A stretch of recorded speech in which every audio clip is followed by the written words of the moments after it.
Estamos en la clase número 5 de la unidad 3. Acá por eso tenemos la grabación de clase 3 y 4 porque también hemos tenido presencial. Hay documentos. Este ya está, la hermenéutica, una actividad interpretativa, ya está un artículo que puede ir leyendo ya.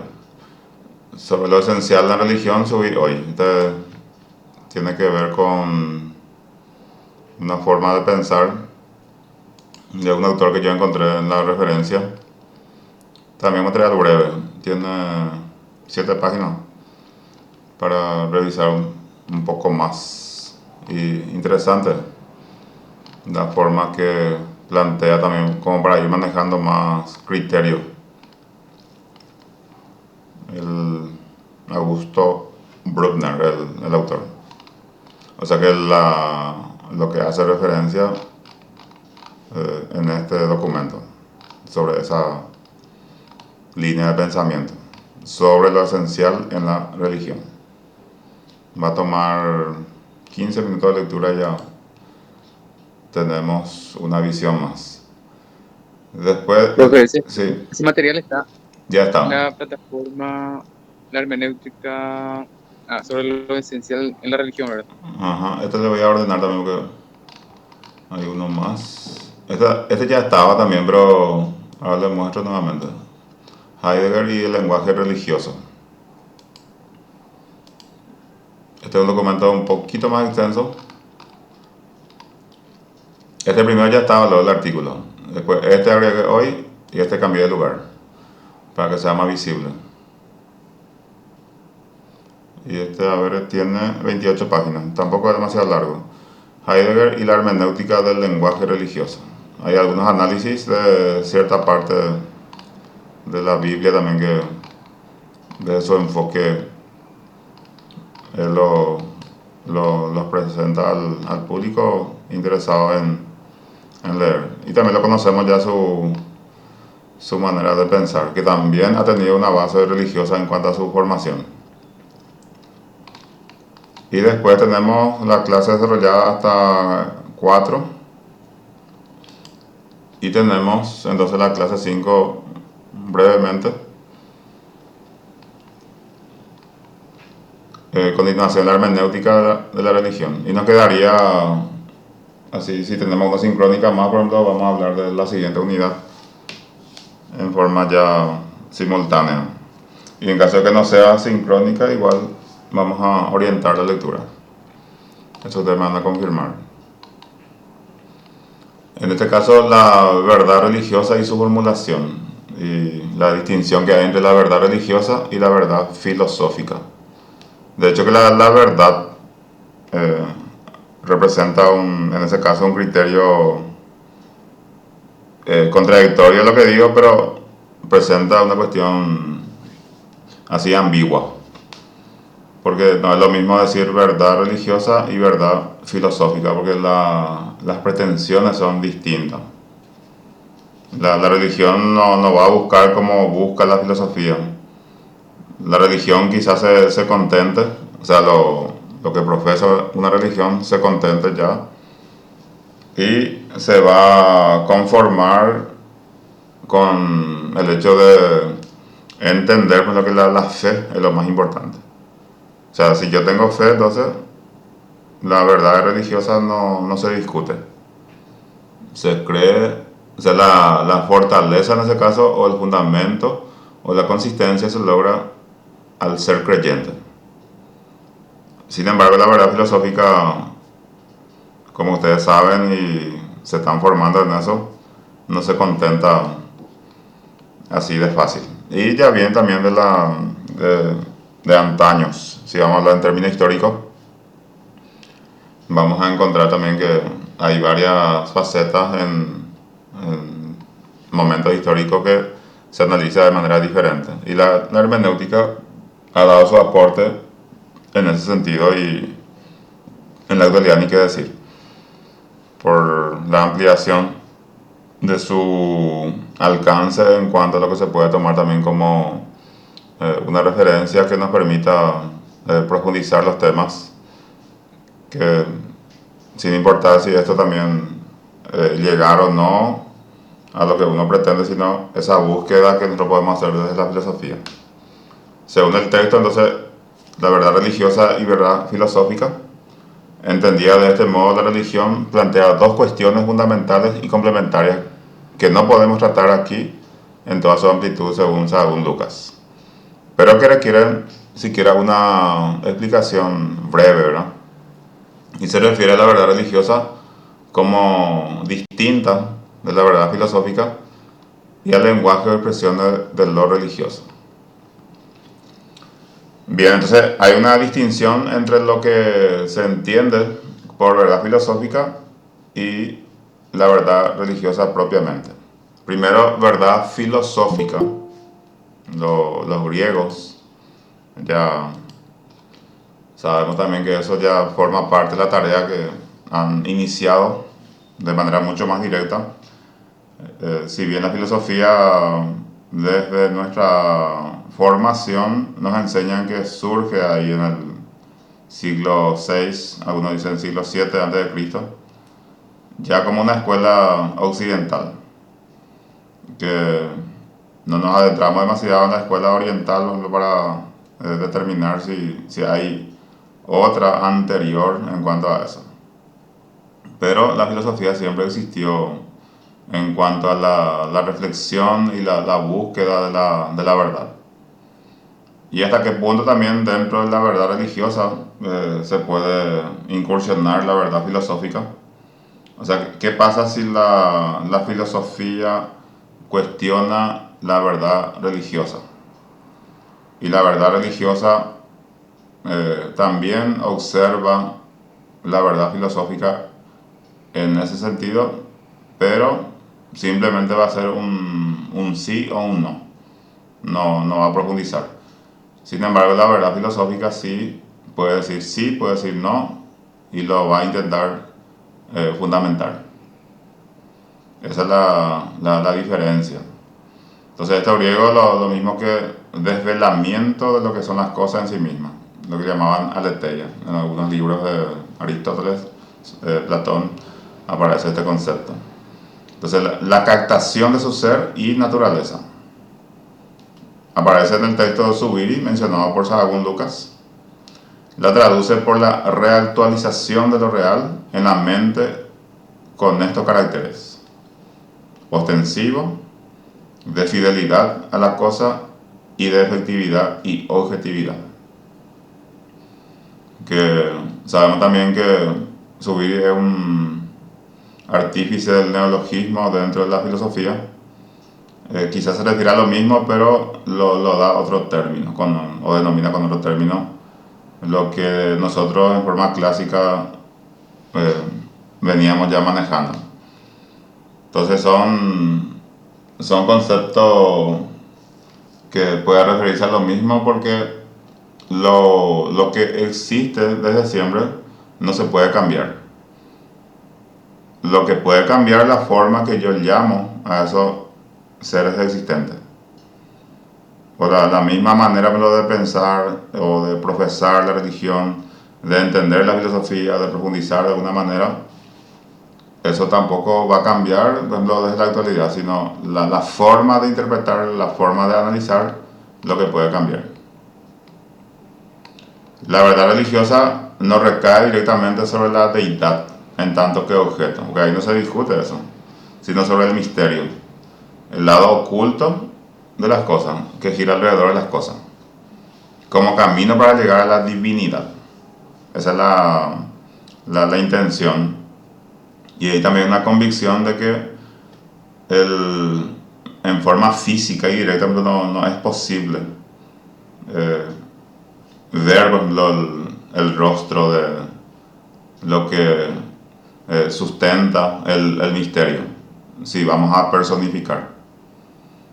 Esta clase de verdad llena de contenido un vacío que se va revelando paulatinamente y aparece como algo que tiene que cumplirse progresivamente, incluso como merecimiento de la renuncia que el ser humano puede hacer de la vida terrenal, como para merecer también una comprensión primero, y así como siempre decimos, el concepto clave acá es la salvación, que algo está viniendo. Versa no tanto sobre lo presente como sobre lo que está por llegar, sino algo ya perenne, algo permanente y que está dentro de documentos que se considera sagrados. Son tradiciones que se va enseñando. Y en eso tampoco hay novedad. Pero puede cambiar la manera de profesar. Por ejemplo, no es lo mismo, y no sé, entre ustedes, no, si alguien recuerda, la misa antes, ¿cómo era? Celso, yo creo que puede saber algo de esto, que tiene experiencia como docente y también seguramente como observador. Y la extensión también de la misa. Podía durar 3 4 horas una misa. Y hoy también se va adecuando eso a la exigencia o la forma de paciencia que se tiene de los jóvenes y también de los adultos, que no tiene que ser muy, muy extenso. O sea que si pasa más de una hora, entonces ya va a ser también un poco tedioso, un poco aburrido. Y fíjense que la misa en latín, por ejemplo, no pasaba por el hecho de que el que está ahí tiene que entender. Como lo mismo puede pasar hoy, por ejemplo, nosotros podemos entender la lengua en que se dice el contenido, por ejemplo, de una misa. Pero entender en qué consisten esas repeticiones que se dan, no sé si forma parte del análisis cuando sos creyente. Pero desde un enfoque filosófico se puede hacer análisis. No con la intención de encontrar así errores o que yo pueda hacer coincidir con mi manera de entender y desvirtuarlo una situación específica, sabiendo perfectamente que en el mundo, como también en la política, la religión tiene sus adeptos y en gran cantidad. Entonces tenemos que redefinir también la tarea del filósofo en este contexto de lo que nos corresponde hacer. Como enseña Zubiri, posee un carácter de marcha incesante, ya que no incide en lo que tiene a mano, como la filosófica, sino en algo hacia el que el hombre se encuentra impelido por el misterio de lo que tiene delante. El misterio de la divinidad incidente en las cosas. Pero fíjense que en la religión el misterio para el religioso no representa una intriga de que quiera saber qué contiene, porque justamente es el fundamento de la religión. Sin embargo, cuando esto lo metemos en el campo o sometemos en el campo de la filosofía, el misterio va a representar el sustrato de búsqueda, lo que al ser humano le va a motivar su revelamiento, más el hecho de revelar qué contiene. Con otra palabra, la verdad religiosa es constitutivamente una verdad itinerante, la conformidad inadecuada en el puro hacia del misterio. La intención es otra cosa. El misterio se ve como el fundamento. Si no existe el misterio, entonces tampoco tendría mucho sentido hablar de religión. Entonces recordamos solamente que el lenguaje religioso es la expresión de una vivencia humana específica, tipificada por la relación del hombre con el misterio. Y eso lo va a representar el concepto Dios, el tú absoluto, del que se depende y al que se invoca. La condición simbólica y el compromiso personal son las dos características principales de este lenguaje. Condición simbólica y el compromiso personal. Porque ese compromiso personal responde a un símbolo. Porque el símbolo en forma entendida como la lógica formal o ciertos gestos que si uno no es creyente lo va a ver también, así como una cruz, es un símbolo. Sin embargo, para el creyente eso es una cruz, para el no creyente puede ser el cruce de dos elementos, puede ser madera, puede ser otro material. En ella aparece la actitud de trascendentismo del sujeto y su relación efectiva con alguien mayor que él. Porque si lo ve como camarada, vamos a decirle, eso no tendría ningún sentido. Entonces ese es el tránsito, la forma que se interpreta la verdad religiosa. La formulación de la verdad religiosa se trata de un lenguaje enteramente pragmático, con términos tomados de la conversación entre los hombres.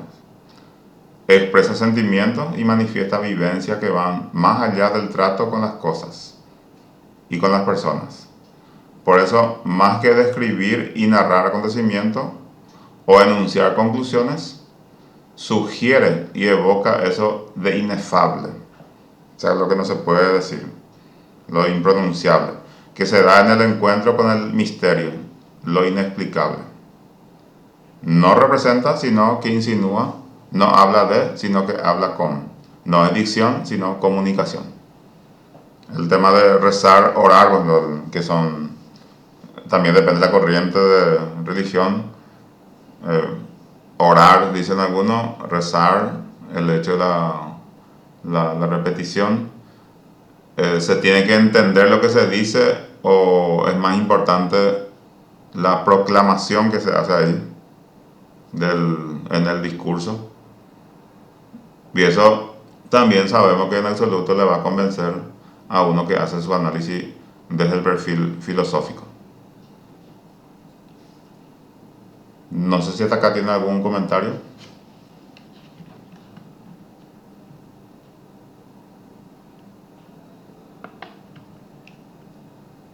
Entonces, Sí,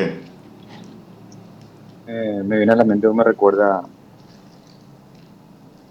cuando, en el tiempo en que estaba en la iglesia mormona, sí. como ellos esperaban la verdad.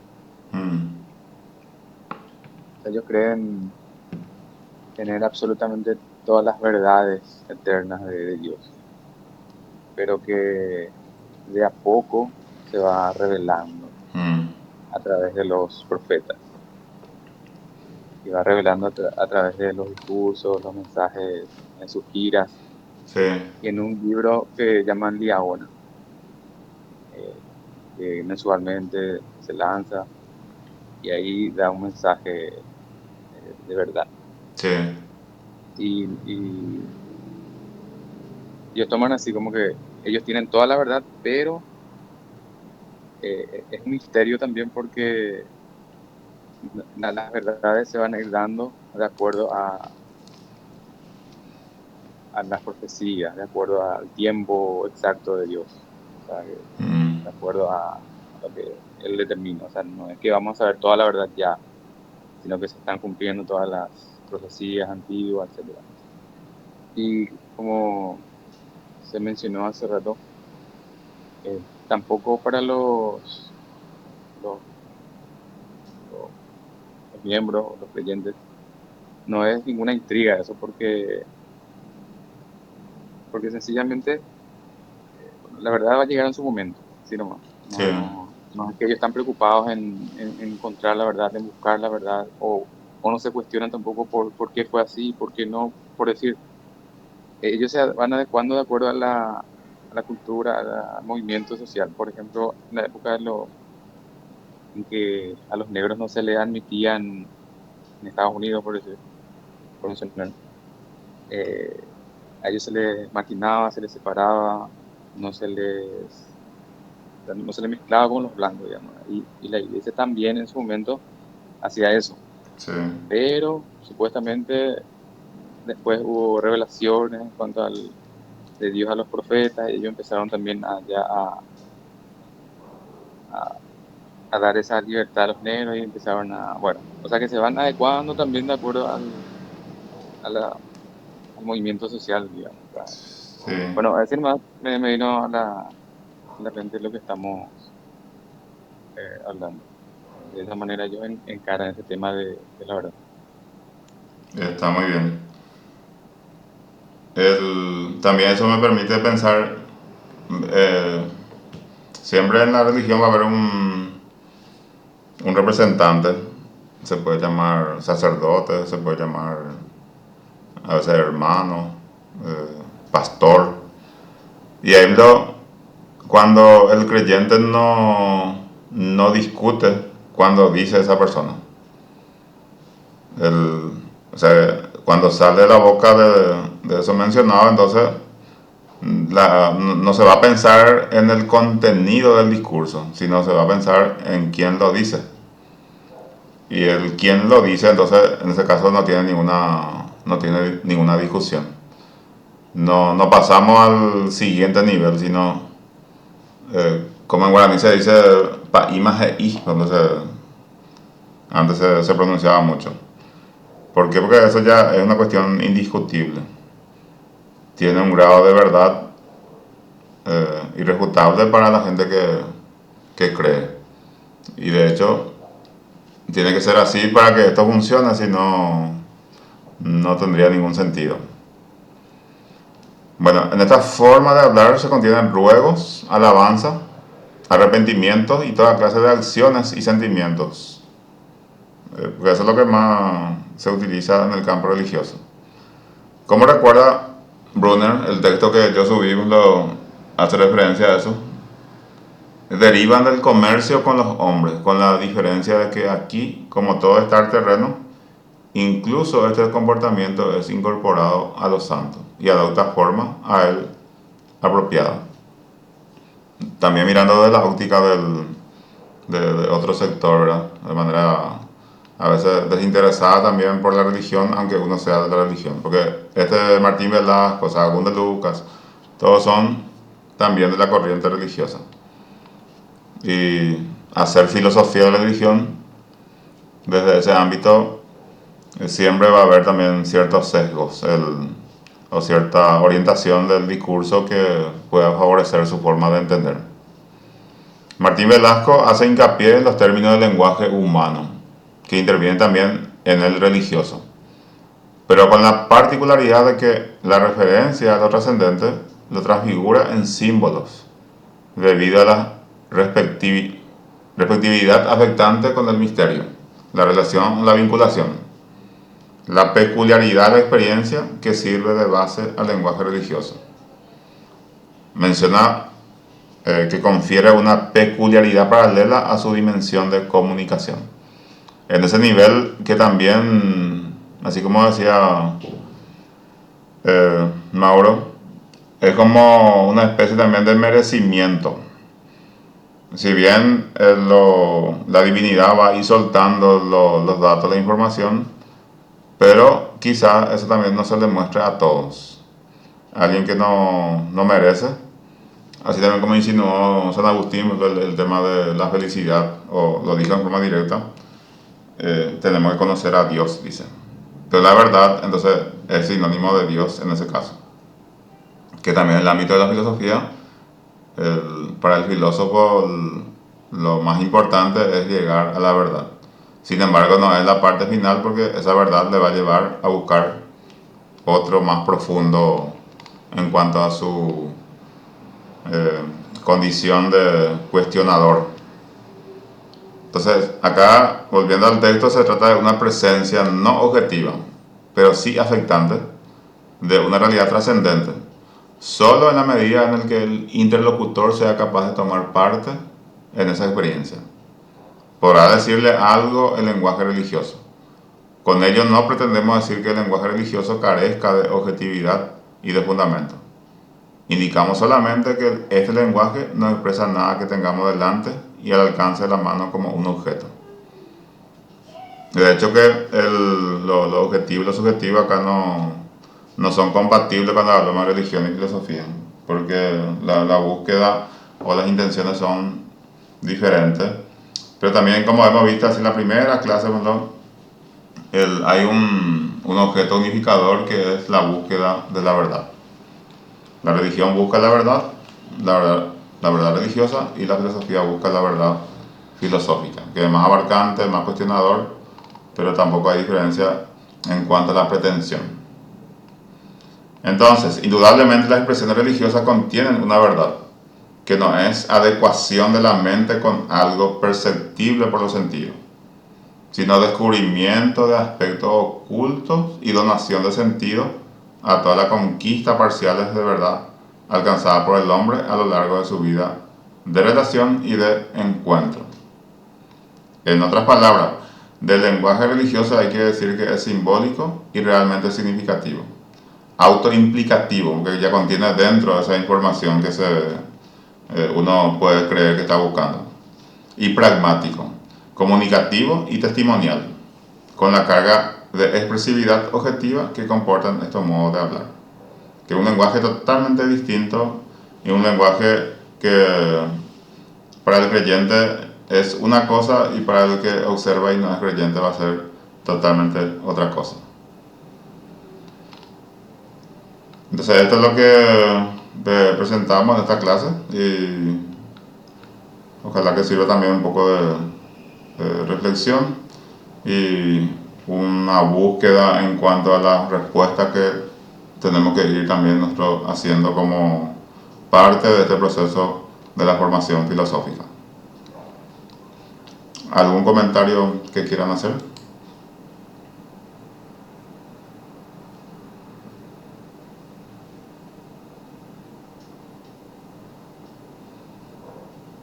Está muy bien. Entonces ustedes me confirman si vamos a la modalidad en las siguientes 2 semanas que nos quedan. Le agradezco mucho la participación, la atención y vamos a reencontrarnos en cualquier momento. Gracias, profesor. Muchas gracias. Gracias a ustedes. Buenas noches.